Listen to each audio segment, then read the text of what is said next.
प्राचीन बंगाल की राजधानी गौड़ मालदा में स्थित है। गौड़ में प्राचीन बंगाल की राजधानी के कई खंडहर हैं, जो पर्यटकों के लिए हमेशा आकर्षक रहता है। प्राचीन बंगाल की राजधानी वर्तमान मालदा जिले में स्थित है।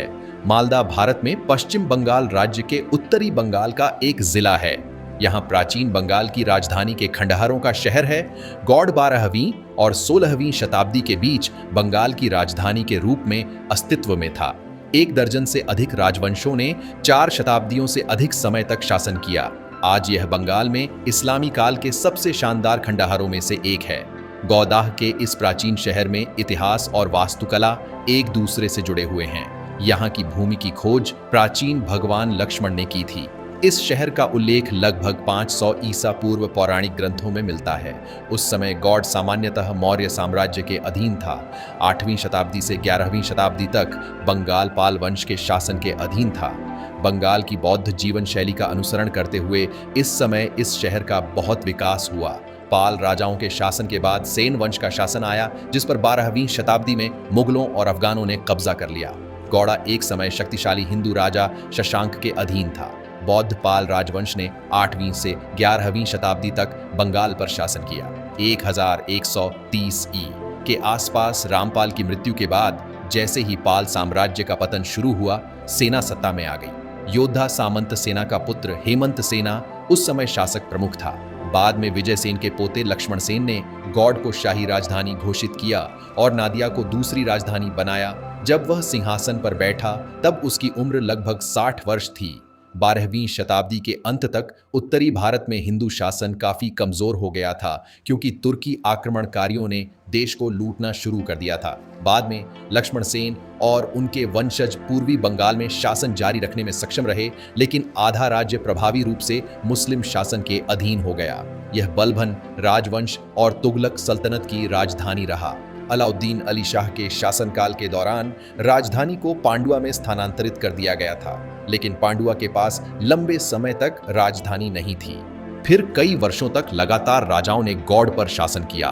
अंततः अक्टूबर 1575 में मुनीम खान की भी मृत्यु हो गई। यह महामारी प्लेग थी और इसने अपना आखिरी पंजा गौड़ पर डाला। प्लेग के बाद शहर को छोड़ दिया गया था। एक समय समृद्ध शहर में अब केवल प्रकृति का वास था। कई वर्ष बीत जाने के बाद गौड़ के खंडहरों को कई बार नष्ट किया गया, पहले स्थानीय लोगों द्वारा और बाद में ब्रिटिश अधिकारियों द्वारा। खंडहरों से कीमती सामान लूटकर वे चले गए। गौड़ की हिंदू सभ्यता का लगभग कुछ भी नहीं बचा है। आज पर्यटक जिन खंडहरों को देखने आते हैं, उनमें से अधिकांश बाद के शाही काल यानी इस्लामी काल के हैं। अगर आप उन खंडहरों को देखें तो भी आपको उनकी वास्तुकला के कुछ निशान मिल सकते हैं। बोरो सोना मस्जिद बाराद्वारी। इस बिंदु से आगे हम गौड़ा के मुस्लिम शासन काल के विरासत स्थलों के माध्यम से यात्रा शुरू करते हैं। हमारा पहला पड़ाव बोरो सोना मस्जिद है, जिसे बाराद्वारी के नाम से भी जाना जाता है। बांग्ला में बोरो का अर्थ है बड़ा और सोना का अर्थ है सोना, इसलिए इसका नाम बड़ी सुनहरी मस्जिद है। प्रारंभ में सोने की परत चढ़े 44 गुंबदों से सुसज्जित संरचना का अधिकांश भाग अब खंडहर हो चुका है। केवल सामने का भाग बरकरार गुंबदों को प्रदर्शित करता है। हालांकि इसे 12 दरवाजों वाली मस्जिद बाराद्वारी कहा जाता है, लेकिन अवलोकन से केवल 11 दरवाजों का पता चलता है। 1526 में नसीरुद्दीन नुसरत शाह द्वारा निर्मित मस्जिद का निर्माण उनके पिता अलाउद्दीन हुसैन शाह ने शुरू किया था। मस्जिद की भव्यता उसके समय की समृद्धि को दर्शाती है। इसके सुनहरे गुंबद धन और प्रतिष्ठा का प्रतीक थे। समय की मार के बावजूद शेष सामने का भाग अभी भी वास्तुशिल्प भव्यता का एहसास कराता है। जबकि 2 दरवाजे बरकरार हैं, तीसरा जीर्ण शीर्ण अवस्था में है, जो सदियां बीतने और एक बार पूजनीय संरचनाओं के अपरिहार्य क्षय की ओर इशारा करता है। मूल रूप से अलाउद्दीन हुसैन शाह द्वारा बनवाई गई नसीरुद्दीन नुसरत शाह के तहत मस्जिद का पूरा होना गौड़ा के शासकों की स्थायी विरासत और उनके भव्य वास्तुशिल्प प्रयासों के संरक्षण को दर्शाता है। जैसे जैसे हम आगे खोज करेंगे, हम क्षेत्र के समृद्ध इतिहास और सांस्कृतिक विरासत की ओर कहानियों को उजागर करेंगे। दाखिल दरवाजा, सलामी दरवाजा, दखिल दरवाजा, जिसे सलामी दरवाजा भी कहा जाता है, बोरो सोना मस्जिद के पास स्थित एक प्रभावशाली प्रवेश द्वार है। ऐसा माना जाता है कि यह गढ़ के उत्तर में स्थित है और इसका निर्माण बारबक शाह 1449 से 1474 ईस्वी द्वारा करवाया गया था। प्रवेश द्वार में जटिल टेराकोटा कलाकृतियां हैं जो आगंतुकों को इसकी सुंदरता के लिए द्वार के दोनों किनारों को देखने के लिए आमंत्रित करती हैं, जबकि आंतरिक कक्षों को विवरण से सजाया गया है। बगल के कमरों में चमगादड़ों के आक्रमण से सावधान रहें और सुरक्षित अनुभव के लिए मुख्य दालान से चिपके रहें। दाखिल दरवाजा, जिसे वैकल्पिक रूप से सलामी दरवाजा नाम दिया गया है, बोरो सोना मस्जिद के पास एक भव्य प्रवेश द्वार के रूप में कार्य करता है। गढ़ के उत्तर में स्थित इसका श्रेय बारबक शाह के शासनकाल 1449 से 1474 ईस्वी को दिया जाता है। जटिल टेराकोटा डिजाइनों से सुसज्जित प्रवेश द्वार आगंतुकों को दोनों तरफ से अपनी शिल्प कौशल की प्रशंसा करने के लिए लुभाता है, जबकि आंतरिक कक्ष विस्तृत अलंकरणों से सुसज्जित हैं। बगल के कमरों में रहने वाले चमगादड़ों से सावधान रहें और सुरक्षित अन्वेषण के लिए मुख्य दालान से चिपके रहें। जहाज घाट या बोट लैंडिंग उस समय की याद दिलाता है जब गंगा इसके बगल से बहती थी, जो जहाजों के लिए एक हलचल भरे व्यापार केंद्र के रूप में काम करती थी। हालांकि इसकी मूल संरचना बहुत कम बची है, वाणिज्य और कनेक्टिविटी को सुविधाजनक बनाने में इसका महत्व स्पष्ट है। पर्यटक अभी भी उस हलचल भरी गतिविधि की कल्पना कर सकते हैं जो कभी इसके तटों पर फलती फूलती थी, जो क्षेत्र के इतिहास और अर्थव्यवस्था को आकार देने में नदी की केंद्रीय भूमिका की याद दिलाती है। फिरोज मीनार, जिसका निर्माण सैफुद्दीन फिरोज शाह ने 1486 और 1479 के बीच बारबक शाह पर अपनी जीत के बाद करवाया था, अपनी 5 मंजिलों के साथ खड़ा है। एक टीले पर स्थित टावर में सर्पिल सीढ़ियां हैं, हालांकि यह पर्यटकों के लिए दुर्गम है। इसकी ऊंचाई लगभग 25.60 मीटर तक पहुंचती है। फिरोज मीनार सैफुद्दीन फिरोज शाह की विजय और महत्वाकांक्षाओं के प्रमाण के रूप में खड़ा है। अपनी 5 मंजिलों के साथ गर्व से उभरते हुए टावर का निर्माण क्षेत्र में राजनीतिक उथल-पुथल और एकीकरण की अवधि का प्रतीक है। एक टीले के ऊपर स्थित यह ध्यान आकर्षित करता है, हालांकि इसके भीतर छिपी सर्पिल सीढ़ियां पर्यटकों के लिए सीमा से बाहर रहती हैं, जो सुरक्षा और टावर के रहस्यमय आकर्षण दोनों को बरकरार रखती हैं। लगभग 25.60 मीटर की ऊंची ऊंचाई पर फिरोज मीनार अपने समय की स्थापत्य उपलब्धियों की झलक पेश करता है, जो उन लोगों के इतिहास और आकांक्षाओं पर विचार करने के लिए आमंत्रित करता है जिन्होंने कभी इस परिदृश्य को आकार दिया था।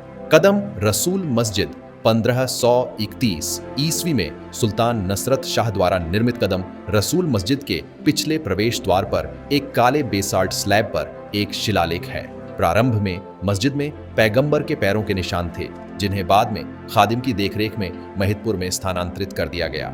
मुख्य संरचना से परे साइट में कब्रें और एक जीर्ण शीर्ण विश्राम गृह के अवशेष शामिल हैं। मस्जिद का केंद्रीय गुंबद प्रत्येक तरफ 4 मीनारों से घिरा हुआ है। मस्जिद परिसर के भीतर फतेह खान 1658-1707 तक का मकबरा है, जिसका डिजाइन हिंदू चर्चाला मंदिरों की याद दिलाता है। दिलावर खान के पुत्र फतेह खान ने औरंगजेब के सेनापति के रूप में कार्य किया। किंवदंती है कि औरंगजेब ने उन्हें संत शाह नईमतुल्ला को खत्म करने के लिए भेजा था, जिन पर सुल्तान शुजा को विद्रोह करने की सलाह देने का संदेह था। खून की उल्टी के बाद फतेह खान की कथित तौर पर उसी स्थान पर मृत्यु हो गई। कदम रसूल मस्जिद के निकट स्थित लुकोचोरी दरवाजा, शाही दरवाजा, गौड़ा के दक्षिणी गढ़ के भीतर एक और द्वार के रूप में कार्य करता है। माना जाता है कि यह 2 मंजिला प्रवेश द्वार 1655 में शाह शुजा द्वारा बनाया गया था, जिसमें रॉयल्टी के आगमन की घोषणा करने के लिए ड्रमर्स नक्कर खाना के लिए एक निर्दिष्ट क्षेत्र के साथ एक सपाट छत है। विशिष्ट मुगल वास्तुकला को दर्शाते हुए गेट का नाम लुकोचुरी, लुका छिपी के खेल से लिया गया है। किंवदंती है कि राजा यहां अपनी रानियों के साथ लुका छिपी खेलते थे। हालांकि यह धारणा तथ्यात्मक से अधिक काल्पनिक हो सकती है, यह देखते हुए कि एक राजा द्वारा अपने भव्य महल के बजाय एक साधारण द्वार में ऐसे खेल खेलना असंगत है। चिका चमकन मस्जिद माना जाता है कि चिका चमकन मस्जिद का निर्माण 1450 के आसपास हुआ था। इसका नाम चमगादड़ों की प्रचुरता के कारण पड़ा जो कभी इस संरचना में रहते थे, जबकि कुछ लोगों का तर्क है कि यह मूल रूप से एक मकबरा था। अब यह एक मस्जिद के रूप में कार्य करता है। एकल गुंबद की विशेषता के साथ इसके आंतरिक भाग में पहले के हिंदू मंदिर संरचनाओं के अवशेष हैं। दिलचस्प बात यह है कि सुल्तान हुसैन शाह 1493 से 1519 ने एक समय में इस मस्जिद को जेल के रूप में पुनर्निर्मित किया था। गुमटी दरवाजा एक अन्य प्रवेश द्वार के रूप में खड़ा है, जो लुकोचुरी दरवाजा, शाही दरवाजा के लगभग समानांतर स्थित है। चिका मस्जिद के माध्यम से पहुंच योग्य यह प्रवेश द्वार अपने समकक्ष की तुलना में छोटे आकार का है। मूल रूप से इसके बाहरी हिस्से पर जीवंत मीनाकारी टाइलों से सजाया गया इन टाइलों के अवशेष आज भी संरचना को सुशोभित करते हैं। बैसगाजी दीवार 1460 के आसपास बारबक शाह द्वारा निर्मित बैसगाजी दीवार महलों की सुरक्षा के लिए एक दुर्जय बाधा के रूप में काम करती थी। आम के बागों और अतीत के बड़े पानी के टैंकों के माध्यम से पहुंच योग्य इस भव्य दीवार के विभिन्न खंड आज भी खड़े हैं। जबकि कुछ हिस्सों में क्षय के लक्षण दिखाई देते हैं, अन्य ने समय बीतने के साथ सराहनीय ढंग से सहन किया है। एक पतला डिजाइन की विशेषता दीवार का आधार लगभग 15 फीट की चौड़ाई का दावा करता है, जो धीरे धीरे शीर्ष पर 9 फीट तक सीमित हो जाता है। एक पुनर्स्थापित खंड इसके मूल स्वरूप के बारे में जानकारी प्रदान करता है, जो सुविधाजनक रूप से हमारे अगले गंतव्य बल्लाल बाटी के निकट स्थित है। बल्लाल बाटी गौड़ा के समृद्ध इतिहास के प्रमाण के रूप में खड़ा है, विशेष रूप से सेना राजवंश के शासनकाल के दौरान, जैसा कि पहले साझा की गई समय रेखा में संकेत दिया गया था। बल्लाल सेन 1160 से 1179 ने पाल वंश से गौड़ा को पकड़ने में महत्वपूर्ण भूमिका निभाई। इस क्षेत्र में हाल की खुदाई से पता चला है कि पुरातत्वविदों का मानना है कि यह बल्लाल सेन के भव्य निवास की नींव थी। हालांकि एक वैकल्पिक सिद्धांत ये मानता है कि यह जगजीवनपुर में पाए गए बौद्ध मठों के समान एक बौद्ध मठ हो सकता है। बल्लाल बाटी के निकट मात्र 50 मीटर की दूरी पर बैसगाजी दीवार का एक पुनर्स्थापित खंड स्थित है। जहाज घाट, जैसा कि इसके नाम से पता चलता है, अपने समय में एक नदी घाट के रूप में कार्य करता था और माना जाता है कि गंगा इसके निकट बहती थी। यह स्थान व्यापार के लिए महत्वपूर्ण था, जहाजों के लिए डॉकिंग पॉइंट प्रदान करता था। जबकि मूल संरचना का बहुत कम हिस्सा बचा है। इसकी स्थलाकृति नदी से इसके पूर्व संबंध का सुझाव देती है। चमकती मस्जिद आम के बागों से बाहर निकलकर हम मुख्य सड़क पर लौटते हैं, जहां चमकती मस्जिद इंतजार कर रही है। 1475 में सुल्तान शमसुद्दीन यूसुफ शाह द्वारा निर्मित इस मस्जिद में एक गुंबद और 3 प्रवेश द्वार वाला एक बरामदा है। कुछ लोगों का मानना है कि चमकती नाम मुसलमानों की उस सामाजिक जाति को दर्शाता है जो खाल काटने वाले थे। तांतीपारा मस्जिद, जिसे मुस्लिम बुनकर समुदाय के लिए उपयुक्त नाम दिया गया है, 1480 में मिर्शाद खान द्वारा बनाई गई थी। मस्जिद में 5x5 पैटर्न में व्यवस्थित 10 गुंबदों के साथ एक विशिष्ट संरचना है। लॉर्डटन मस्जिद तांतीपारा मस्जिद से थोड़ी दूरी पर स्थित लॉर्डटन मस्जिद का निर्माण 1475 में सुल्तान यूसुफ शाह ने एक शाही वेश्या के सम्मान में करवाया था। इसकी बाहरी दीवारों पर अभी भी रंगीन टाइलों के निशान हैं, जबकि आंतरिक भाग में टाइल वाली मोजाइक और एक आकर्षक एकल बड़ा गुंबद है। गुणमंता मस्जिद भारत के गौड़ में स्थित श्रृंखला की अंतिम मस्जिद है। जबकि ऐसी ही कुछ मस्जिदें कभी अस्तित्व में थीं, अब वे सीमा पार बांग्लादेश में स्थित हैं। मानचित्र से सीमा की निकटता स्पष्ट है। 1484 में सुल्तान जलालुद्दीन फतेह शाह द्वारा निर्मित इस मस्जिद में 24 गुंबद हैं और इसमें गुंबददार छत के साथ एक केंद्रीय गुफा, 3 गलियारे और 4 प्रवेश द्वार शामिल हैं। कोतवाली दरवाजा सदियों के इतिहास का गवाह है, जो समय बीतने और क्षेत्र में राजनीति और सत्ता के बदलते ज्वार को चिह्नित करने वाले एक मूक प्रहरी के रूप में खड़ा है।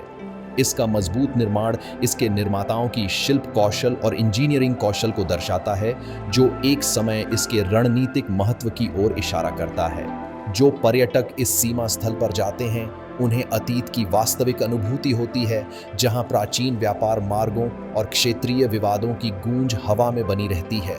अनुमति की आवश्यकता क्षेत्र की संवेदनशीलता को रेखांकित करती है, जो जटिल भू राजनीतिक गतिशीलता की याद दिलाती है, जो सीमावर्ती क्षेत्रों को आकार देना जारी रखती है। जबकि प्रवेश द्वार स्वयं ढह गया होगा, कोतवाली दरवाजा के अवशेष मानवीय प्रयासों की स्थायी उपस्थिति और राष्ट्रों के बीच स्थायी संबंधों के प्रमाण के रूप में मौजूद हैं, भले ही समय के साथ सीमाएं बदलती और विकसित होती रहती हैं।